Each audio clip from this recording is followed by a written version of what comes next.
The silent visitors. The first strange occurrence in the quiet town of Alder Creek was the power outage.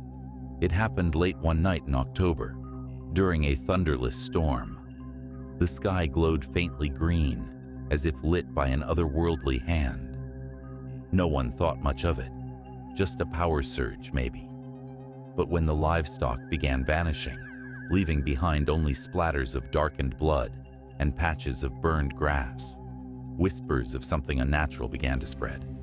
Clara, a high school teacher, lived alone on the outskirts of town. Her backyard stretched into miles of dense forest, where she often found solace. But that night, as she stared out her kitchen window, she noticed something. Lights. They hovered just beyond the tree line, pulsating in a rhythm that sent a chill down her spine. She grabbed her flashlight and stepped outside. The cold October air bit at her skin as she approached the woods. The lights flickered and darted deeper into the forest, almost playfully. Clara hesitated, but then followed, driven by an unnatural curiosity. The deeper she ventured, the stranger the forest became. The trees, once vibrant, seemed twisted and pale, their bark etched with unfamiliar symbols. The air smelled metallic, and the usual hum of nocturnal life was eerily absent. Then she saw it. A massive, sleek object resting in a clearing. Its surface gleamed under the alien glow of the greenish light. It was like nothing she had ever seen, its edges too smooth, its surface too perfect, as though it defied the natural laws of this world. A low hum vibrated through the air, and suddenly, a figure emerged from the ship. It was tall and slender, its skin shimmering like liquid metal. Its eyes, black and endless, locked onto Clara. Paralyzed with fear, she watched as more of them appeared, their movements fluid and almost hypnotic. They spoke without words, their voices resonating directly in her mind. "You are the chosen observer," the voice said, void of emotion, yet overwhelmingly powerful. Clara wanted to run, to scream, but her body wouldn't obey. She felt her feet lift off the ground, her vision dimming as the forest and the eerie green light faded away. When she awoke, she was back in her kitchen, slumped against the counter. Morning light streamed through the windows, and for a moment, she thought it had been a dream. But her body ached, her clothes were torn, and her arms bore strange circular scars that burned to the touch. She tried to warn the townsfolk, but no one believed her, until the disappearances started. People vanished without a trace, leaving behind only scorched, barren ground. One night, Clara returned to the forest, drawn by the same pulsating lights. She knew she had no choice but to confront them again.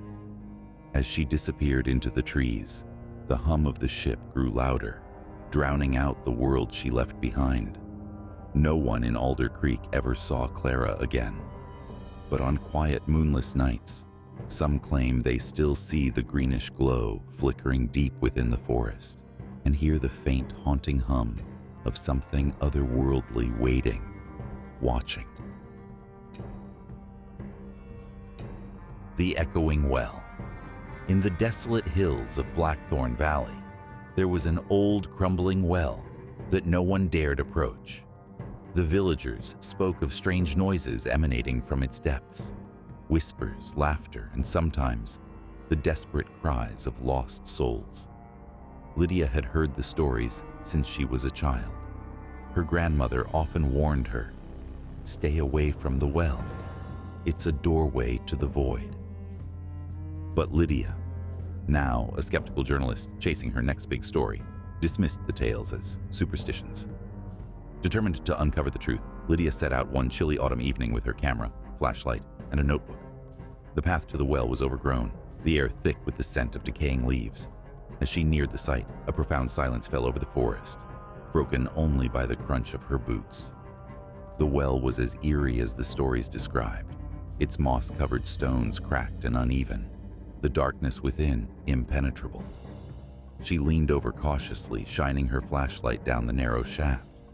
The beam barely reached the bottom, but as she listened, the air around her seemed to vibrate with a faint rhythmic hum. Then she heard it. A voice. "Lydia." She froze, her heart hammering. The voice was soft, almost soothing, yet undeniably hers. "Lydia, come closer." Her name echoed up from the darkness, distorted yet unmistakable. Swallowing her fear, she lowered a small audio recorder into the well, hoping to capture the sound. The whispers grew louder, more insistent, overlapping until they became a cacophony of pleading voices. "Help us. We're trapped. Save us." Suddenly, the recorder jerked from her hand as if pulled by an unseen force.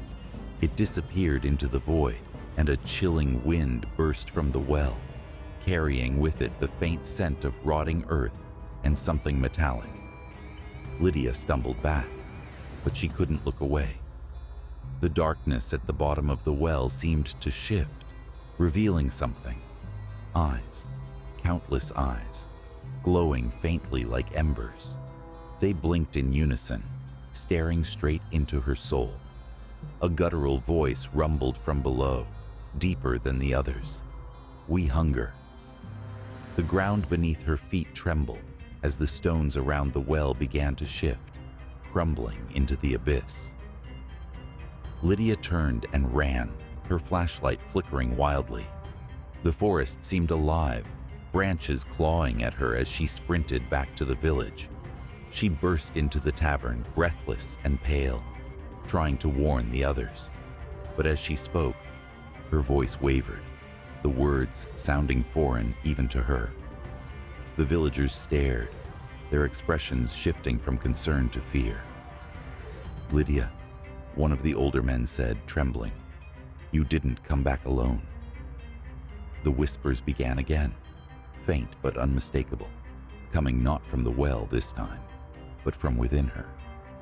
Over the following days, Lydia became a shadow of herself. Her eyes grew distant, her skin cold and pallid. She spoke in strange, disjointed sentences, often repeating the same phrase, "The well must be fed." One by one, people in Blackthorn Valley began to vanish. Each disappearance was marked by a trail of damp, blackened soil leading back to the well.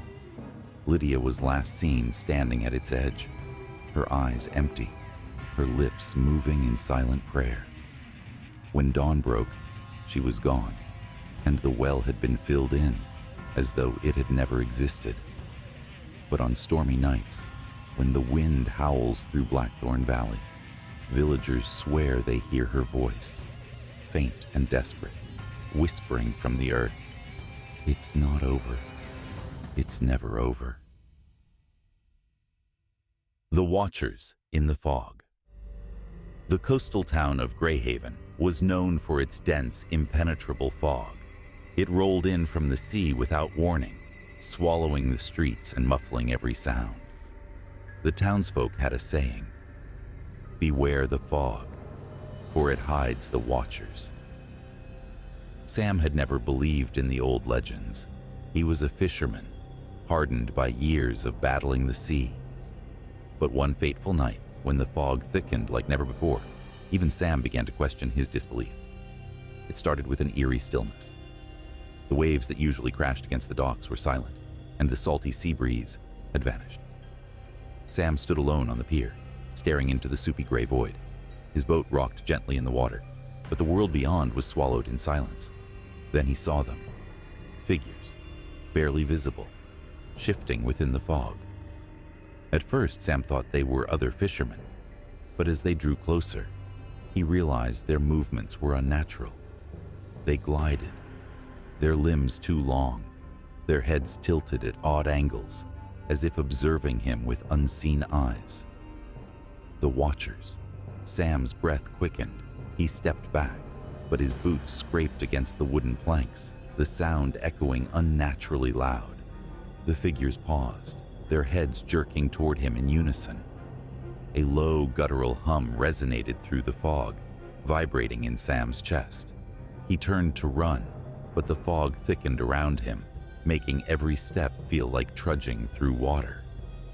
The hum grew louder, punctuated by soft, clicking sounds that seemed to come from all directions. "Leave me alone," Sam shouted, his voice swallowed by the oppressive mist. The fog shifted, revealing a glimpse of one of the watchers. Its face, or what should have been its face, was a smooth, featureless expanse, save for two hollow indents where eyes might have been. It raised a spindly arm, its fingers unnaturally long, and pointed at Sam. "Why do you trespass?" a voice echoed, though the creature's featureless face didn't move. I didn't mean to," Sam stammered, backing away. The watcher tilted its head, its eyeless gaze unwavering. "The sea belongs to us. The fog is our veil. You have disturbed the balance." Sam felt the air around him grow colder, the chill seeping into his bones. The other figures closed in, their outlines flickering like candle flames. "Please," he begged. "I'll leave. I'll never return." The watcher leaned closer, its head mere inches from Sam's. "It is too late. The price must be paid." Before Sam could respond, the fog consumed him, wrapping around him like icy tendrils. He screamed, but the sound was lost in the hum that now resonated like a pulse, a heartbeat of something ancient and vast. When the fog finally lifted at dawn, the pier was empty. Sam's boat drifted aimlessly in the harbor, its deck covered in a fine layer of salt and strange, unidentifiable symbols etched into the wood. The townsfolk whispered of his fate, but no one dared speak of the watchers openly. Only the elders repeated the old warning: beware the fog, for it hides the watchers, and they are always watching. To this day, Greyhaven's fishermen leave offerings at the pier before setting sail, coins, shells, or small trinkets, hoping to appease the watchers and keep the fog at bay. But sometimes, on the stillest of nights, the fog returns, and with it, the watchers. The house that listened. On the outskirts of the small town of Ravenswood, an abandoned mansion stood shrouded in shadows and secrets. Locals called it Blackthorn Manor, but few spoke of it openly. It was said that the house could hear you, that it remembered every word spoken within its walls. Naomi, a young urban explorer with a thirst for the macabre, had heard the legends. She wasn't afraid of ghost stories, and the thought of unraveling the mystery of Blackthorn Manor thrilled her. One overcast afternoon, armed with a flashlight and her camera, she crossed the rusted iron gate and stepped onto the cracked, overgrown path leading to the house. The door creaked open as if it had been waiting for her. Dust motes floated in the dim light, filtering through broken windows, and the air smelled of damp wood and mildew. Naomi whispered to herself, "This is going to be amazing." The words barely left her lips when the floorboards groaned beneath her feet, almost as if responding. She paused, chalking it up to the age of the house, and continued deeper inside. The grand staircase loomed before her, its once polished banister now splintered and dull. She climbed carefully, each step releasing a soft, hollow echo. At the top, she found a narrow hallway lined with closed doors. "Which one of you holds your secrets?" she murmured, touching the nearest door. The house answered. A faint, almost imperceptible whisper brushed past her ear like a breath. "This way." Naomi's heart raced, but she forced herself to remain calm. "Just the wind," she said aloud, her voice shaky. "Not the wind," the whisper replied, louder this time. She spun around, her flashlight beam slicing through the gloom. The hallway was empty, but the air felt heavier, pressing against her chest. One of the doors creaked open slowly, revealing a room bathed in shadows. Against her better judgment, Naomi stepped inside. The walls were lined with dusty shelves, each one filled with cracked porcelain dolls. Their glassy eyes seemed to follow her as she moved. "Creepy," she muttered, snapping a few photos. The camera's flash lit the room for a split second, and in that brief moment she saw it. A figure standing in the corner, tall and gaunt, its face obscured by darkness. She gasped and swung her flashlight toward the corner, but it was empty. Her pulse quickened. "Who's there?" she demanded, her voice trembling.